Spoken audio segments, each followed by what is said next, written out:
نحمده و نصلی علی رسولہ الکریم اما بعد فاعوذ باللہ من الشیطان الرجیم بسم اللہ الرحمن الرحیم ربنا اشرح لنا صدورنا ویسر لنا امورنا واحلل عقدۃ من لساننا یفقهوا قولنا واجعلنا وزیرا من اہلنا اللہم فقہنا فی الدین ربنا زدنا علما رب یسر ولا تعسر وتمم بالخیر وبک نستعین۔ الحمدللہ مختصر دورہ قرآن کے سلسلے میں آج ہم چھٹے پارے کو سمجھیں گے، پڑھیں گے۔ چھٹا پارہ جو کہ سورہ النساء کی آیت نمبر 148 سے شروع ہوتا ہے۔ اللہ سبحانہ و تعالیٰ فرماتا ہے لا یحب اللہ الجہر بالسوء من القول الا من ظلم۔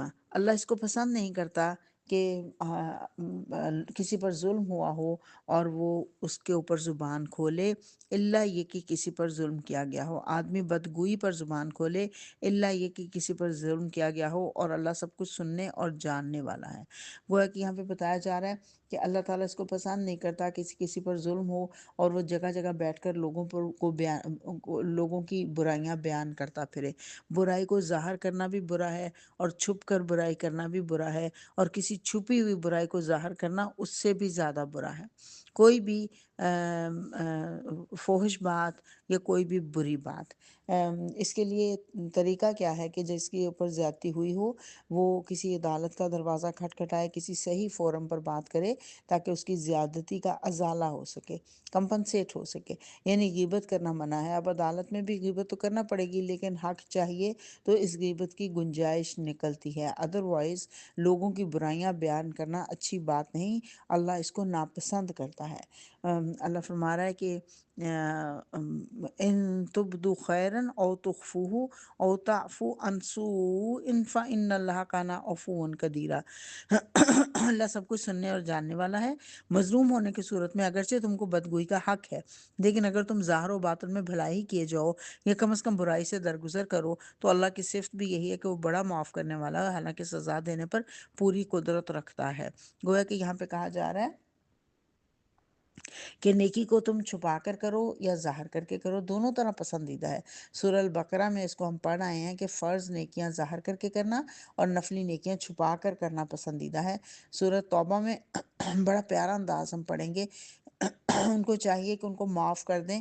کیا تم نہیں چاہو گے کہ اللہ تمہیں معاف کر دے؟ وائی ناٹ، شور، ہم سب چاہتے ہیں کہ ہمیں معافی مل جائے اللہ کی طرف سے۔ اگر تم چاہتے ہو کہ اللہ تمہیں معاف کر دے تو تم لوگوں کو معاف کر دیا کرو۔ سبحان اللہ۔ فَإِنَّ اللَّهَ كَانَ عَفُوًّا قَدِيرًا۔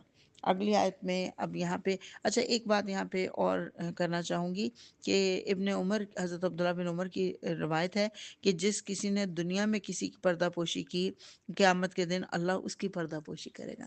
یعنی اگر کسی نے ظلم کیا ہو آپ پر تو آپ اس کی برائی کو ایسے جگہ پہ جا کے بیان کریں جہاں پہ کہ اس کا صحیح کو ہو سکے، دادرسی ہو سکے، اس کو سولو کرنے والا کوئی بندہ ہو، وہاں پہ جا کے بیان کریں۔ لیکن ساتھ ہی یہ بھی دیکھ لیجئے تو اس کی جگہ جگہ پہ برائی کرنا پسندیدہ نہیں، لیکن ایک صورت ہے، اگر آپ کسی ظالم کے ظلم کے خلاف لوگوں کو آگاہ نہیں کریں گے تو لوگ بھی اس کے ظلم کا شکار ہو سکتے ہیں۔ اس لیے اس کی گنجائش ہے کہ آپ لوگوں کو بتائیں کہ یہ ظالم ہے، یہ اس طرح سے ظلم کرتا ہے۔ ویسے تو حضرت اما عائشہ کی ہار چوری ہو گیا، انہوں نے چور کو برا بھلا کہا، حضور صلی اللہ علیہ وسلم نے فرمایا کیوں اس کا بوجھ ہلکا کرتی ہو؟ تم اس کو برا بھلا کہہ دو گی تو اس کے گناہوں میں سے جھڑ جائیں گے گناہ، اس کو اپنا پورا خمیازہ بھگتنے دو جو وہ کہہ رہا ہے۔ اور پھر اللہ کہہ رہا ہے کہ تم یہ بھی معاف کر دیا کرو، یہ کہہ کے اللہ کہہ رہا ہے کہ اس لیے کہ اللہ بھی کو معافی کو پسند کرتا ہے، اور حالانکہ اللہ سزا دینے پر پوری قدرت رکھتا ہے لیکن وہ خود معاف کرتا ہے۔ کیسے کیسے گناہ ہمارے معاف کرتا ہے اللہ، تو پھر ہم بھی لوگوں کی غلطیوں کو معاف کر دیا کریں۔ اور اس کے بعد پھر اللہ فرما رہا ہے کہ رسولوں کی جو ہے عظمت، اس کی بات ہو رہی ہے کہ رسولوں کے درمیان تفریق نہیں کرنی، یہ نہیں کہنا کسی کو مانیں گے اور کسی کو نہیں مانیں گے۔ اور محمد صلی اللہ علیہ وسلم کو کہا جا رہا ہے کہ یہ لوگ آپ سے عجیب عجیب مطالبے کر رہے ہیں، حضرت موسیٰ سے اس سے بڑھ کر انہوں نے مطالبے کیے تھے اور پیغمبروں کو ناحق قتل کیا تھا، اللہ کی آیات کو جھٹلایا تھا، اور پھر اپنے کفر میں اتنے بڑھے کہ مریم علیہ السلام پر سخت بہتان لگایا، استغفر اللہ۔ اور حضرت مریم، وہ جو حضرت عیسیٰ کی پیدائش ہے، وہ انہوں نے نعوذ باللہ کہا کہ ولد الزنا ہے، اور ان کو یوسف نجار کے ساتھ منسوب کر دیا۔ اللہ نے کہا کہ انہوں نے خود کہا کہ ہم نے مسیح عیسیٰ ابن مریم جو کہ رسول اللہ تھے ان کو قتل کر دیا ہے۔ یہ رسول اللہ کہنا جو ہے یہ اللہ کا کلام ہے کہ انہوں نے کہا کہ مسیح عیسیٰ ابن مریم کو قتل کیا، اللہ تعالیٰ فرما رہا ہے جو کہ رسول اللہ تھے، حالانکہ نہ ان کو قتل کیا نہ صلیب چڑھایا، بلکہ اللہ نے معاملہ ان کے لیے مشتبہ کر دیا۔ اور جن لوگوں نے اس کے بارے میں اختلاف کیا وہ بھی دراصل شک میں مبتلا ہیں۔ مشتبہ کیسے کر دیا کہ وہ شخص جس نے حضرت موسیٰ علیہ السلام حضرت عیسیٰ علیہ السلام کی اطلاع دی تھی کہ وہ وہاں پہ ہیں، اسی کی شکل حضرت عیسیٰ جیسی بنا دی گئی اور اسی کو انہوں نے صلیب چڑھا دیا۔ اور اللہ فرما رہا ہے کہ اہل کتاب میں سے ہر کوئی اپنے مرنے سے پہلے ان پر ایمان لے آئے گا، یا حضرت عیسیٰ علیہ السلام جب دوبارہ دنیا میں آئیں گے ان کی موت سے پہلے ان پر ایمان لے آئے گا اور قیامت کے روز وہ ان پر گواہی دے گا۔ اور جو یہودی ہیں وہ اللہ کے رستے سے روکتے ہیں اور سود لیتے ہیں، حالانکہ ان کو اس سے منع کیا گیا تھا۔ اور پھر اللہ فرما رہا ہے کہ ہم نے محمد صلی اللہ علیہ وسلم پر ویسی ہی وحی بھیجی جیسے ان سے پہلے نوح اور ابراہیم، اسماعیل، اسحاق، یعقوب اور اولاد یعقوب علیہم السلام اجمعین، اور عیسیٰ، ایوب، یونس، ہارون اور سلیمان علیہ السلام کی طرف بھیجی تھی۔ ہم نے داود کو زبور دی تھی، اور ان رسولوں میں ہم نے سلسلہ نبوت جو ہے وہ جاری کیا تھا۔ اب یہاں پہ اللہ تعالیٰ نے 10 پیغمبروں کا، 10 انبیاء کرام کا ذکر کر کے اللہ تعالیٰ نے کہا کہ ان کی طرف بھی ہم نے وہی بھیجی تھی، اور موسیٰ سے تو ہم نے گفتگو بھی کی تھی، اور سارے رسول خوشخبریاں دینے والے تھے اور اللہ کے خوف سے ڈرانے والے تھے، اور اس کے مقابلے میں کافر جو ہیں وہ اللہ کے راستے سے روکتے تھے۔ اور اللہ تعالیٰ پھر لوگوں کو خطاب کر کے کہہ رہا ہے کہ یہ رسول جو تمہارے پاس آیا یہ حق لے کر آیا، اپنے دین میں غلو نہ کرو۔ غلو کیا ہے؟ زیادتی، بڑھا چڑھا ہونا غلو ہوتا ہے، اصل چیز کو بڑھا کے کچھ سے کچھ کر دینا۔ حدیث کے مطابق ہر وہ کام بہترین ہے جو میانہ روی سے کیا جائے، اور غلو سے مراد ہے کہ اس کو اصل مقام سے اوپر اٹھا کر لے جانا، اور اللہ کی طرف حق کے سوا کوئی بات منسوب نہ کرو۔ عیسیٰ ابن مریم کو انہوں نے اللہ کا بیٹا کہا تھا نا، اللہ نے کہا نہیں، وہ تو اللہ کا ایک رسول تھا اور ایک فرمان تھا۔ فرمان کیا؟ فرمان سے کیا مراد؟ کلمت، اللہ نے کہا کلمت اللہ، اللہ کا ایک کلمہ، اللہ نے کن کلمہ کہا تھا نا، اور اس سے فیکون وہ ہو گئے تھے، اور روح منہ، اس کی طرف سے ایک روح تھی۔ اب یہ جو کہا گیا نا ایک روح تھی اللہ کی طرف سے، یہ بہت اہم جملہ ہے۔ یہاں پہ اللہ کہہ رہا ہے کہ حضرت ان کے اندر جو روح پھونکی گئی تھی وہ اللہ کی طرف سے روح تھی، وہ روح اللہ نہیں تھی، اللہ کی روح نہیں تھی، بلکہ اللہ کی طرف سے ایک روح تھی۔ اللہ تعالیٰ فرما رہا ہے کہ اللہ تمہارا تو ایک ہی خدا ہے، اور پھر اللہ فرما رہا ہے کہ مسیح علیہ السلام اس بات کو برا نہیں سمجھتے تھے کہ وہ اللہ کے ایک بندے ہیں، اور بلکہ نہ ہی جو اللہ کے فرشتے ہیں وہ اس بات کو برا سمجھتے ہیں کہ وہ اللہ کے فرشتے ہیں۔ اور یہ لوگ جو فرشتوں کو کہتے تھے اللہ کی بیٹیاں، اور حضرت عیسیٰ کو کہتے تھے اللہ کا بیٹا، اس کی تردید کی جا رہی ہے کہ مسیح بھی اپنے آپ کو اللہ کا بندہ فخریہ کہتے تھے، اور فرشتے بھی اپنے آپ کو اللہ کے پیغمبر اور فرشتہ کہلاتے ہیں۔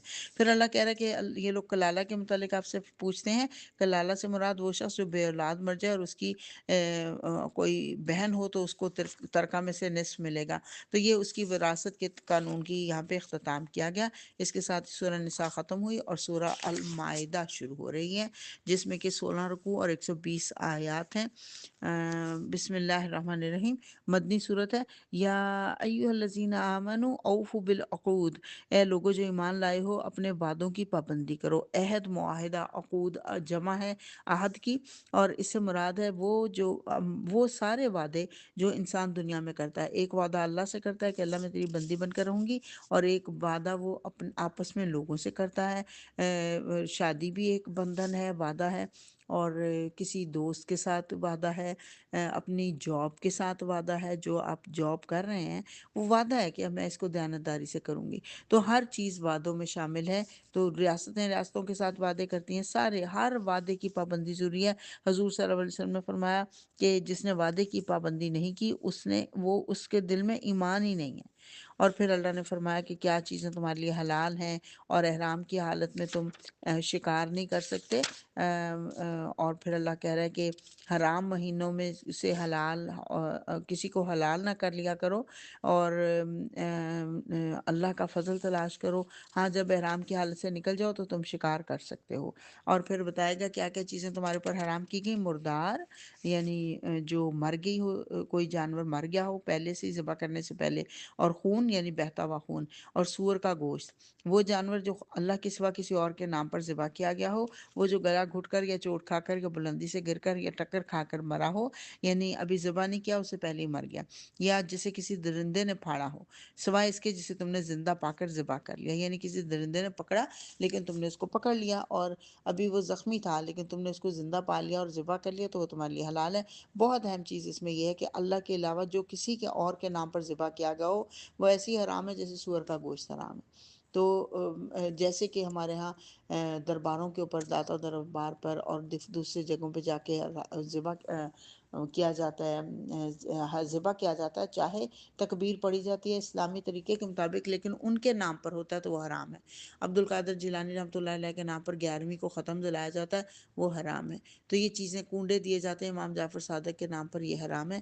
تو وہ ساری چیزیں جو اللہ کے علاوہ کسی اور کے نام پر کی گئی ہوں، ذبح کی گئی ہوں، یا کسی آستانے پر ذبح کیا گیا ہو، یعنی وہ بت خانہ بھی ہو سکتا ہے، کسی پیر کا مزار بھی ہو سکتا ہے۔ اور یہ بھی نہیں تمہارے لیے درست کہ 500 کے ذریعے سے اپنی قسمت معلوم کرو، یہ جو وہ کسی کے پاس جا کے نجومی کہن کے پاس جا کے اپنی قسمتیں معلوم کرتے ہیں، اس کو بھی منع کر دیا گیا۔ اور اللہ کہہ رہا ہے کہ کافروں کو تمہارے دین کی طرف سے مایوسی ہو چکی ہے، لہٰذا تم ان سے نہ ڈرو بلکہ اللہ سے ڈرو۔ اللہ نے تمہارے لیے اکملت لکم دینکم، اللہ نے آج کے دن اسلام کو تمہارے لیے دین کی حیثیت سے قبول کر لیا ہے، تو تم بھی اسلام کو ہی اختیار کرو۔ اور پھر اللہ پوچھ رہے ہیں کہ یہ پوچھتے ہیں کیا چیزیں حلال ہیں، تو بتاؤ ساری پاک چیزیں حلال ہیں، اور جن جانوروں کو تم شکار کے لیے تیار کرتے ہو وہ جو تمہارے لیے شکار کریں وہ بھی تمہارے لیے حلال ہیں۔ اور پھر اللہ کہہ رہا ہے کہ تم اہل ایمان کے محفوظ عورتیں اہل ایمان کی جو ہیں ان سے تم نکاح کر سکتے ہو، لیکن ان کے مہر ادا کر کے پھر نکاح کرو، ان سے چوری چھپے دوستیاں نہ کرو۔ پھر کہا کہ جب تم نماز کے لیے اٹھو تو چاہیے کہ اپنے منہ اور ہاتھ کوہنیوں تک دھو لو، سروں پر ہاتھ پھیر لو اور پاؤں تختوں تک دھو لیا کرو۔ وضو کے فرائض بتائے جا رہے ہیں۔ اور پھر اللہ کہہ رہا ہے کہ اگر کوئی شخص پانی نہ ملے تو تم پاک مٹی سے کام لو، بس اس میں ہاتھ مار کر اپنے منہ اور ہاتھوں پر پھیر لیا کرو۔ تیمم کا حکم دے دیا گیا، بتا دیا گیا۔ اور بنی اسرائیل سے اللہ نے پختہ وعدہ لیا تھا اور 12 نقیب مقرر کیے تھے۔ حضرت یعقوب علیہ السلام کے 12 بیٹے تھے، تو اس یہ 12 خاندانوں کی تشکیل ہو گئی تھی، اور ان کو کہا گیا تھا کہ نماز قائم کرو اور زکوٰۃ دو، میرے رسولوں کو مانو اور ان کی مدد کرو، اور اللہ کو اچھا قرض دیتے رہو، تو میں تمہاری برائیاں تم سے ضرور دور کر دوں گا اور تمہارے ایسے باغات میں داخل کروں گا جن کے نیچے نہریں بہتی ہیں۔ لیکن انہوں نے کفر کا طریقہ اختیار کیا اور سیدھے رستے کو انہوں نے چھوڑ دیا، بھلا بیٹھے۔ اور اللہ کہہ رہا ہے کہ اہل کتاب تمہارے پاس رسول آیا تھا اللہ کی کتاب لے کے، لیکن تم نے اس کا انکار کیا، اور وہ ان لوگوں نے بھی کفر کیا جنہوں نے کہا کہ مسیح ابن مریم ہی خدا ہے۔ ایک تو کہتے تھے وہ اللہ کا بیٹا ہے، پھر وہ کہتے تھے وہ خدا ہے۔ عقیدہ تثلیث ٹرینٹی کا ان کے یہاں وہ تھا رواج، ان کے یہاں پیدا ہو گیا تھا۔ حضرت عیسیٰ کی اٹھائے جانے کے 300 سال کے بعد یہ انہوں نے خود سے گھڑ لیا تھا۔ اور یہود کہتے ہیں کہ ہم اللہ کے بیٹے ہیں اور اس کے چہیتے ہیں۔ ان سے پوچھو پھر اللہ تمہیں تمہارے گناہوں پر سزا کیوں دیتا ہے اگر تم اللہ کے چہیتے ہو تو۔ اور یاد کرو جب موسیٰ نے اپنی قوم سے کہا تھا کہ اللہ کی اس نعمت کا خیال کرو جس نے تمہیں عطا کی تھی، اس نے تمہیں نبی پیدا کیے، تم کو فرما روا بنایا اور تم کو وہ کچھ دیا جو دنیا میں کسی کو نہیں دیا تھا۔ بنی اسرائیل کو اللہ تعالیٰ نے چنی ہوئی قوم تھی، اللہ نے ان کو اتنی نعمتوں سے نوازا تھا، لیکن انہوں نے ہر نعمت کے ملنے کے بعد ناشکری کی۔ اور پھر ان کو کہا گیا کہ فلاں بستی میں مقدس سرزمین میں داخل ہو جاؤ، فلسطین کی سرزمین میں۔ انہوں نے کہا وہاں نہیں جائیں گے، وہاں تو بڑے بڑے زبردست لوگ رہتے ہیں، یعنی لڑنے سے ڈرتے تھے، اسی انہوں نے کہا ہم وہاں بالکل نہیں جا سکتے، اور پھر اللہ نے ان کو 40 سال تک صحرا میں بھٹکنے کے لیے چھوڑ دیا۔ انہوں نے کہا کہ بس ان لوگوں نے جواب دیا جب ان کو کہا گیا کہ وہاں لڑائی کے لیے جاؤ، تو انہوں نے کہا اے موسیٰ ہم وہاں کبھی نہیں جائیں گے جب تک وہ وہاں موجود ہیں، یعنی سخت قوم وہاں موجود ہے، بس تم اور تمہارا رب دونوں جاؤ اور لڑو، ہم یہاں بیٹھے ہیں۔ استغفر اللہ، یعنی قربانی کرنے کے لیے کوئی تیار نہیں تھا۔ پھر اللہ کہہ رہا ہے کہ ان کو آدم کے بیٹوں کا قصہ سنا دو، دو بیٹوں کا، دونوں نے قربانی کی، ایک کی قربانی قبول کی گئی، دوسرے کی نہ کی گئی۔ اس نے کہا میں تجھے مار ڈالوں گا، اس نے جواب دیا اللہ تو متقیوں ہی کی نظریں قبول کرتا ہے، اگر تو مجھے قتل کرنے کے لیے ہاتھ اٹھائے گا تو میں تجھے قتل کرنے کے لیے ہاتھ نہیں اٹھاؤں گا، کیونکہ میں اللہ رب العالمین سے ڈرتا ہوں، اور میں چاہتا ہوں کہ میرا اور اپنا گناہ تو ہی سمیٹ لے اور دوزخی بن کر رہے، ظالموں کو اس ظلم کا یہی ٹھیک بدلہ ہے۔ حابیل اور قابیل کا قصہ، دو بھائی تھے، ایک کھیتی باڑی کرتا تھا اور دوسرا جو ہے وہ غلہ بانی کرتا تھا، بکریاں چلاتا تھا۔ حابیل نے قربانی کی اور اس کی قربانی اللہ نے قبول کر لی۔ اس زمانے میں رواج تھا کہ آسمان سے آگ آتی تھی اور قربانی کو کھا جاتی تھی، تو یہ نشانی تھی کہ قربانی قبول ہو گئی۔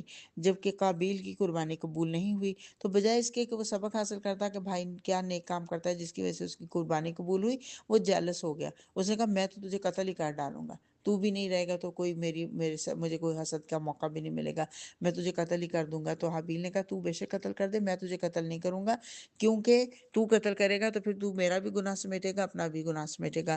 یہ بہت اہم اصول پتہ چل گیا یہاں سے کہ جس طرح صدقہ جاریہ ہوتا ہے ایسے گناہ جاریہ ہوتا ہے۔ جس نے کسی برے کام کا آغاز کیا، اس کے بعد آنے والی جنریشنز جو بھی برا کام کریں گی اس کا بدلہ اس کو ملتا رہے گا، جیسے کہ قابیل کے بعد قیامت تک جتنے لوگ قتل ہوتے رہیں گے ان سب کا گناہ قابیل کے حصے میں بھی جاتا رہے گا۔ تو یہاں پہ بتا دیا گیا، اور جب اس نے بھائی کو قتل کر دیا اس کے بعد اس کو سمجھ نہیں لگی اب لاش کو کیا کرے، اتنے میں اللہ نے ایک کوا بھیجا جو زمین کھودنے لگا، اور اس سے پتا چلا اسے کہ میں اپنے بھائی کی لاش کو کیسے چھپاؤں۔ تو اس پر اس کو افسوس ہوا، یا ویلتھا عجزت ان اکون مثل ھذا الغراب، اس نے کہا میں تو اس کوے جیسا بھی نہیں ہو سکا کہ اپنے بھائی کی لاش کو چھپانے کی تدبیر کر لیتا۔ اس پر وہ بہت پچھتایا۔ یاد رکھیے برا کام کرنے کے بعد پچھتانے کا کوئی فائدہ نہیں، پہلے بھائی نے روکا تھا اس وقت رک جاتا تو باز آ جاتا، لیکن اب قیامت تک کے گناہ گاروں کا گناہ اس کے ہاتھوں میں اس کے سر پر جائے گا۔ تو اللہ فرما رہا ہے کہ جو لوگ اللہ اور اس کے رسول سے لڑتے ہیں ان کی سزا یہ ہے کہ قتل کیے جائیں یا سولی پر چڑھائے جائیں، یا فساد برپا کرتے ہیں ان کی سزا یہ ہے کہ قتل کیے جائیں یا سولی پر چڑھائے جائیں، یا ان کے ہاتھ اور پاؤں مخالف سمتوں سے کاٹ دیے جائیں، یا ان کو جلا وطن کر دیا جائے۔ اور اللہ نے فرمایا چور خواہ عورت ہو یا مرد ان کے ہاتھ کاٹ دو چوری کرنے کے لیے۔ اور حضور صلی اللہ علیہ وسلم نے فرمایا تھا کہ اگر فاطمہ بھی چوری کریں تو ان کا ہاتھ بھی کاٹا جائے گا، لیکن چوری پھر اس طرح کی نہیں ہے کہ چھوٹی چھوٹی چیزوں کی، حقیر چیزوں کی چوری میں ہاتھ نہیں کاٹا جاتا تھا، مثلا کھانے پینے کی چیزوں میں، ترکاری پھل وغیرہ کی، گوشت یا کوئی اس طرح کی چیزوں کی چوری میں ہاتھ نہیں کاٹا جاتا تھا۔ اور پھر اللہ فرما رہا ہے کہ کچھ لوگ ہیں جو اللہ کی کتاب کے الفاظ کو اصل معنی سے پھیرتے ہیں اور لوگوں کو کہتے ہیں کہ اگر تمہیں یہ حکم دیا جائے تو مانو، نہیں تو نہ مانو۔ اللہ فرما رہا ہے یہ جھوٹ سننے والے اور حرام کے مال کھانے والے ہیں۔ اور اللہ فرما رہا ہے ہم نے تورات نازل کی جس میں ہدایت اور روشنی تھی، سارے نبی جو بھیجے گئے وہ مسلم تھے، اس کا مطلب ہے یہ بعد میں یہودی اور عیسائی خود بن گئے، اللہ نے مسلم ہی بنا کر ان کو بھیجا تھا۔ اور اللہ فرما رہا ہے کہ پیغمبروں کے بعد مریم کے بیٹے عیسیٰ کو بھیجا، تورات میں سے جو کچھ اس کے سامنے موجود تھا وہ اس کی تصدیق کرنے والا تھا، اور نصیحت تھی اس کے اندر، اور اہل انجیل اس قانون کے مطابق ہی فیصلہ کرتے تھے، لیکن جو لوگ اس کے مطابق فیصلہ نہیں کرتے تھے وہی دراصل فاسق تھے، یعنی کتاب کے مطابق جو فیصلہ نہیں کرے گا وہ فاسق ہوگا۔ پھر اللہ سبحانہ تعالیٰ فرما رہا ہے کہ ہم نے تم میں سے ہر ایک کے لیے ایک شریعت اور ایک راہ عمل مقرر کی ہے، یعنی ہر نبی کو مختلف شریعتیں دی گئیں اور زندگی گزارنے کے طریقے بتائے گئے۔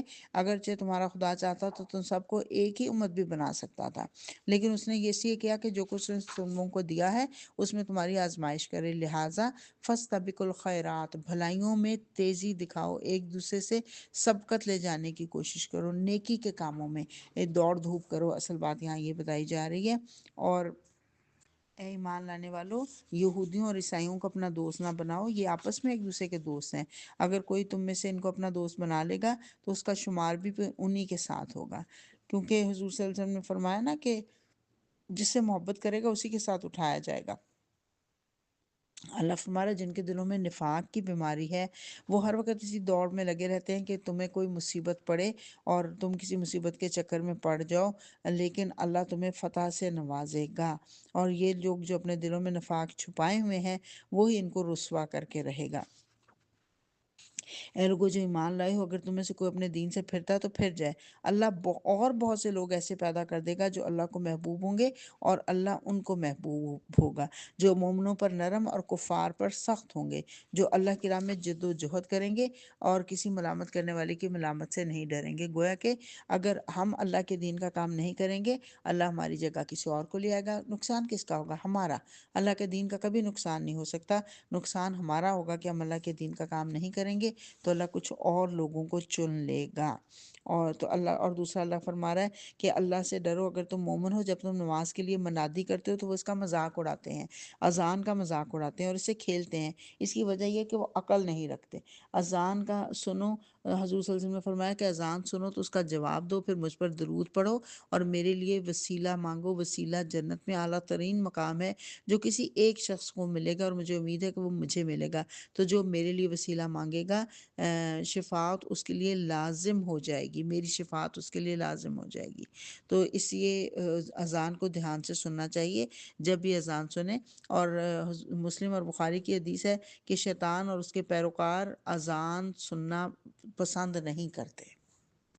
پھر اللہ فرما رہا ہے کہ میں ان لوگوں کی نشاندہی کروں جن کا انجام خدا کے ہاں فاسقوں کے انجام سے بھی بدتر ہے، جن پر اللہ نے لعنت کی، جن پر اللہ کا غضب ٹوٹا، جن میں سے بندر اور سور بنا دیے گئے، جنہوں نے طاغوت کی بندگی کی، جن کا درجہ اور بھی زیادہ برا ہے اور وہ سواء السبیل سے بہت زیادہ بھٹکے میں ہیں۔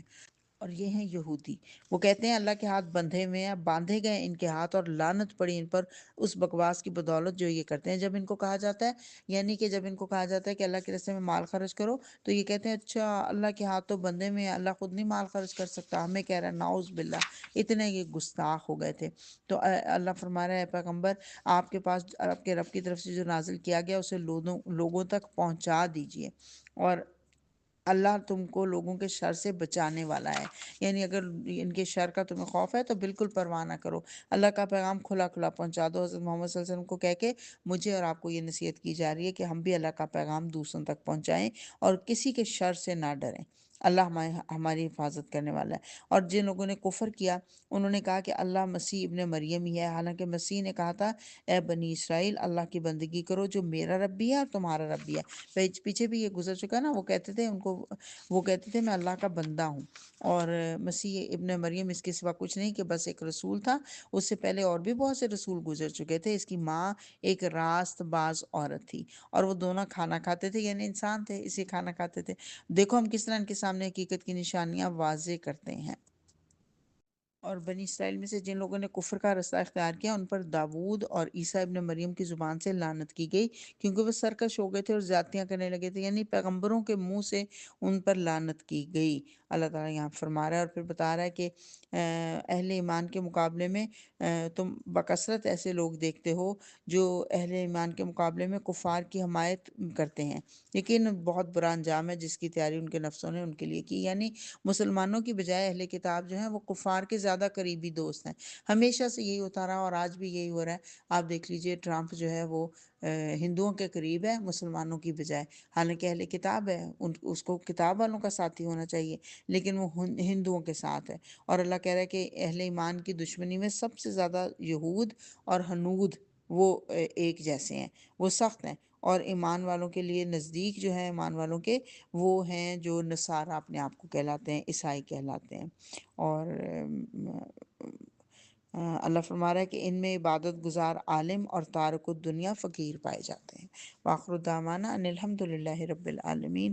اللہم آنس واشتینا فی قبورنا، اللہم ارحمنا بالقرآن العظیم واجعلہ لنا اماما ونورا وہدی ورحمہ، اللہم ذکرنا منہ ما نسینا وعلمنا منہ ما جہلنا وارزقنا تلاوتہ آناء اللیل وآناء النہار واجعلہ لنا حجتا یا رب العالمین۔